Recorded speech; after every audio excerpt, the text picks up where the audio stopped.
Hello friends, how are you doing. सबको हरी श्री हरी हरी हरी बोल, हरि हरि बोल। जय श्री कृष्णा चैतन्य महाप्रभु नित्यानंद श्री अद्वैत गदाधर श्रीवासादि गौर भक्त वृंदा। हरे कृष्णा कृष्ण कृष्ण हरे हरे, हरे राम राम राम हरे हरे। मित्रों, मैं आज आपको अपने बहुत ही पवित्र ग्रंथ श्रीमद् भागवत महापुराण के से एक प्रसंग का, कथा का श्रवण करवाने की चेष्टा कर रहा हूँ, प्रयत्न कर रहा हूँ। वैसे तो इन ग्रंथों में जो ज्ञान है वो दिव्य ज्ञान है, असीमित है, और सीमित बुद्धि के द्वारा इसका पठन पाठन श्रवण करवाया नहीं जा सकता। फिर भी मैं श्री हरि भगवान, विष्णु भगवान और सरस्वती माता की वंदना करते हुए कोशिश करूँगा, और मैं प्रार्थना करता हूँ श्री हरि से और सरस्वती माता से कि वे मेरी बुद्धि में, मेरी जिह्वा पर आकर के विराजें और मुझे जो कुछ भी मैं कहने जा रहा हूँ उसको सही तरीके से बताने का कृपा करें मेरे ऊपर।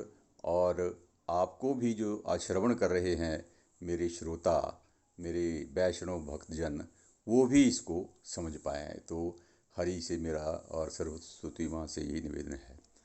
तो मित्रों, प्रसंग जो है ये ख़ास तौर पर के जो हमारी गर्भवती माताएं, महिलाएं हैं, या जो गर्भ धारण करने जा रही हैं, उनके लिए इसका विशेष महत्व है। क्यों? क्योंकि ये किस्सा ही ऐसा है। तो कथा कुछ इस प्रकार है। अभी अभी होली हुई है, आपने सबने होली मनाई होगी। तो होली का जब जिक्र आता है तो उसमें प्रहलाद महाराज और उनके पिता हिरण्यकशिपु, उनकी बुआ होलिका और उनकी माता का भी जिक्र आता है। होली का दहन हुआ, इसलिए होली को मनाया जाता है। बुराई के ऊपर अच्छाई की जीत दर्ज हुई। तो कथा कुछ इस प्रकार है कि प्रहलाद महाराज एक राक्षस परिवार में, दैत्य परिवार में जो है पैदा हुए। ठीक है। अब दैत्य परिवार जो हिरण्यकशिपु थे, ये हिरण्यकशिपु इनके पिता जो थे वो भगवान के दुश्मन थे। भगवान के खिलाफ उन्होंने दुश्मनी पाल रखी थी। वो भगवान को इनफैक्ट मारना ही चाहते थे, क्योंकि भगवान ने उनके भाई को मारा था, हिरण्याक्ष को। तो अब इंद्र महाराज ने जो है इनके राज्य के ऊपर, हिरण्यकशिपु के राज्य के ऊपर आक्रमण किया। अब जब आक्रमण किया तो हिरण्यकशिपु तो वहाँ मिले नहीं, वो कहीं गए हुए थे, राजधानी में नहीं थे। हिरण्यकशिपु की पत्नी जो उस समय गर्भ धारण किए हुई थी और उनके गर्भ में प्रहलाद महाराज स्थापित थे, तो उन्होंने उसकी पत्नी को बंदी बना लिया और बंदी बना करके उनको जो अपने साथ ले जा रहे थे। नारद जी रास्ते में मिले तो नारद ने पूछा, आप ये कौन हैं और आप इनको क्यों जो है अपने साथ ले जा रहे हैं? तो इंद्र ने कहा कि ये हिरण्यकशिपु की पत्नी है, ये राक्षस हैं और ये गर्भवती है। इसके जो गर्भ में जो बच्चा है वो जो है राक्षस है, और जब ये पैदा होगा तो अपने राक्षस कुल की तरह ये देवताओं का जो है के ऊपर आक्रमण करेगा, और आम जनता को भी, जो वैष्णव भक्त हैं उनको भी ये, जैसे इसके पिता ने अत्याचार मचाया हुआ है, मार रहा है, ये भी मारेगा। नारद जी ने कहा, रुको, ये आपकी गलतफहमी है। ये भले ही राक्षस परिवार में पैदा होने जा रहा है ये बच्चा, लेकिन ये राक्षस नहीं होगा। ये महाभागवत का बहुत बड़ा एक ये होगा, देवता स्वरूप होगा ये। इसका नाम प्रहलाद होगा और आप इसको नहीं मारना। ये इसको मारने के आप जो है कभी भी सोचें भी नहीं, क्योंकि ये ही जो है अब वैष्णव भक्त होगा और आगे चल करके ये भगवान के 12 महाजनों में से एक महाजन होगा। अब 12 महाजन जो हैं, इतने मशहूर जो हैं, एसोसिएट्स हो गए हैं भगवान के, उनमें से प्रहलाद महाराज जो हैं एक होंगे। तो उनके कहने पे, नारद जी के कहने पे उन्होंने छोड़ दिया। अब नारद जी इनकी वो पत्नी को, हिरण्यकशिपु की पत्नी को अपने आश्रम में ले आए। उसने 100 वर्ष तक वो गर्भ धारण किए रखा। सतयुग की बात है ना ये, तो इसमें ऐसे ही चलती थी कथाएं और ऐसे ही तथ्य होते थे। हम इनको क्वेश्चन नहीं कर सकते। क्वेश्चन करेंगे तो फिर ये कथा बोल बताने का या आपको सुनने का कोई फ़ायदा नहीं। अब हुआ ये कि नारद जी ने उसको पुराणों की कथाएं सुनाई उसको, प्रहलाद की माता को।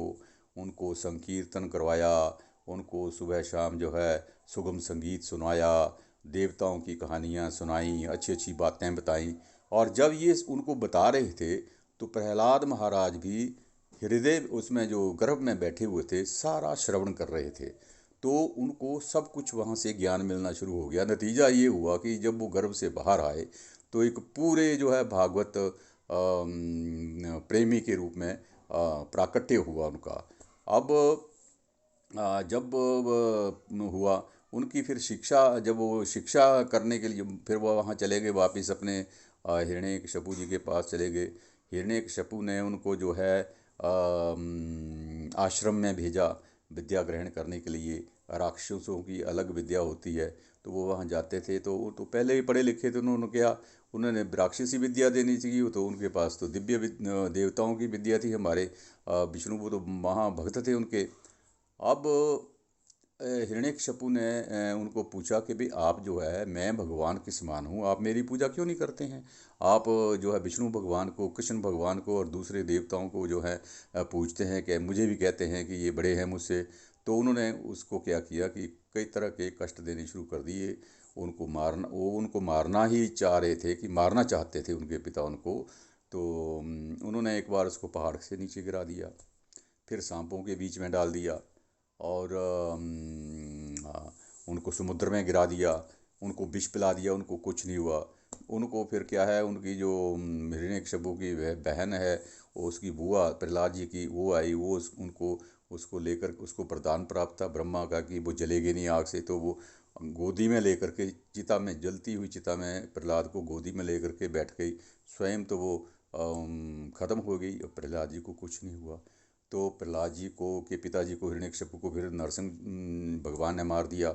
अब भगवान जी ने प्रहलाद को पूछा कि आपको क्या चाहिए, आप मेरे परम भक्त हो, बताओ आपको मैं क्या दूँ। उन्होंने कहा कि मुझे कुछ नहीं चाहिए, मुझे सिर्फ आपकी शरणागति चाहिए, मैं आपके चरणों में वास करना चाहता हूँ। तो कोई मटेरियल डिज़ायर उन्होंने एक्सप्रेस नहीं की। अब भगवान बहुत खुश हुए, कहता चलो आपको कुछ नहीं चाहिए, मैं अपनी तरफ से आपको दे देता हूँ। जाओ आप एक मनवंतर तक जो है ये राज्य के, इसका सत्ता का सुख भोगो, लोगों का कल्याण करो, धर्म को स्थापित करो। ठीक है, आपके पिता ने जो भी अत्याचार किए हैं उनसे जो है लोगों के जाओ मरहम लगाओ जख्मों के ऊपर और धर्म के कार्य करो। तो इस तरह से ये हुआ। अब असली सार जो है इस कथा का मैं आपको बताने जा रहा हूँ उन लेडीज़ के लिए, उन महिलाओं के लिए जो गर्भवती हैं या जो गर्भ धारण करने वाली हैं। देखो ऐसे है कि प्रहलाद महाराज जब गर्भ में स्थापित थे तो उनकी माता ने जो है स्पिरिचुअल बातें, आध्यात्मिक बातें, कथाएं, अच्छी अच्छी बातें, दिव्य बातें, उनका श्रवण किया। म्यूज़िक, संगीत का श्रवण किया नारद जी के आश्रम में। तो वो जब श्रवण कर रही थी तो जो उनके गर्भ में बच्चा था, यानी प्रहलाद था, वो सब कुछ सुन रहा था। तो उसकी जो आत्मा की, उसकी जो शेप बन रही थी दिमाग की, उसकी जो प्रवृत्ति, जो वृत्ति बन रही थी, वो अध्यात्म की तरफ जा रही थी। ठीक है। अब देखो जो शरीर है 5 तत्वों का बना हुआ, वो तो वैसे ही रहेगा, उसमें कुछ नहीं किया जा सकता, वो बाहरी शरीर जो है नहीं किया है। लेकिन अंदर का जो सूक्ष्म शरीर है जिसमें मन, बुद्धि, अहंकार ये सब आ जाते हैं, उसकी जो उसके ऊपर जो प्रभाव पड़ता है इन आध्यात्मिक क्रियाओं का, वो बहुत ज़्यादा होता है। तो इसलिए जब भी कोई महिला गर्भ धारण किए हुए, जिसने गर्भ धारण किया हुआ है, उसको चाहिए कि वो कोई हॉरर फिल्में ना देखे, घर में बैठ कर के टीवी के ऊपर, लैपटॉप के ऊपर। ना देखे। वो जो है सात्विक खाना खाए, वो तामसिक खाना ना खाए जिसमें पिज़्ज़ा, बर्गर और मिर्ची वाला, चटपटा, खट्टा, ये ऐसा कुछ ना खाए। वो सात्विक खाना खाए, ठीक है। और वो अपनी जो दिनचर्या है उसको भी सात्विक तरीके से चलाए। ठीक है, मूड स्विंग्स होते हैं गर्भावस्था में, लेकिन जब भी उन उसको आए तो वो उसमें जो भी उनका नाम जाप करे, हरि का नाम, हरि जप करे, हरे कृष्णा मंत्र का जप करे, या फिर जिसको वो मानते हैं देवता को उसका जप करे, या फिर उनके गुरु ने कोई उनको गुप्त नाम दे रखा है उसका जप करे, तो क्या है वो मूड स्विंग भी ठीक हो जाएंगे। और उसकी जो आध्यात्मिक रूप से स्पिरिचुअल इफेक्ट होगा बच्चे की मानसिक उसके ऊपर, वृत्ति के ऊपर, वो बहुत ज़्यादा पॉजिटिव होगा। और बच्चा जब बाहर जो है दुनिया में प्रकट होगा जन्म के समय, तो वो एक दिव्य बच्चे के रूप में होगा। अब ये है कि उसकी फाउंडेशन बहुत अच्छी बन चुकी होगी। उसकी जो आगे की जो ग्रोथ है वो उसके लिए बहुत अच्छा आधार बन चुका होगा।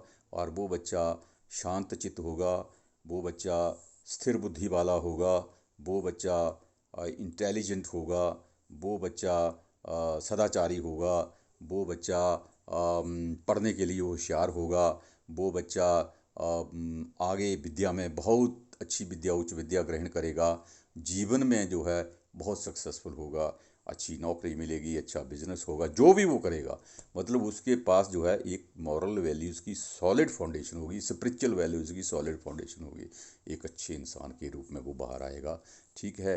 अपने माता पिता की भी सेवा करेगा क्योंकि उसके संस्कार ही ऐसे हो गए। तो मेरी सबसे यही प्रार्थना है कि महिलाओं के साथ के जिन्होंने भी गर्भ धारण किया हुआ है, या जो गर्भ धारण करने वाली हैं, जो सोच रही हैं अपनी फैमिली बनाने की, तो उनको चाहिए कि वे अपना जो तामसिक और जो राजसिक और जो गुस्से वाले, ईर्ष्या द्वेष वाले, लड़ाई झगड़े वाले वो काम ना करें, सोच भी ना करें। उल्टा वो नाम जाप करें, मेडिटेशन करें। अपने कम से कम माँ जो है ये कर सकती है, माँ बच्चे से बहुत प्यार करती है, वो माँ उसके लिए कुछ भी कर सकती है। अगर उसकी वृत्ति में ये आध्यात्मिक चीज़ें नहीं भी हैं तो भी वो जो है अपने बच्चे के लिए जो है ऐसा कर सकती है। जो माँ प्रसव की पीड़ा सहन कर सकती है अपने बच्चे के लिए, वो उसके लिए कुछ भी कर सकती है। वो उसके अपने स्वभाव के विपरीत जा कर के भी जो है बच्चे के लिए आप एक अच्छा माहौल पैदा कर सकती है। तो साथ में ये है कि बच्चा जब शिशु अवस्था में होता है, बाल्यावस्था में होता है, कम से कम 3 साल की आयु तक उसका पालन पोषण जो है दोनों माता पिता मिल कर के एक कंड्यूसिव, एक डिवोशनल एटमॉस्फेयर में करें।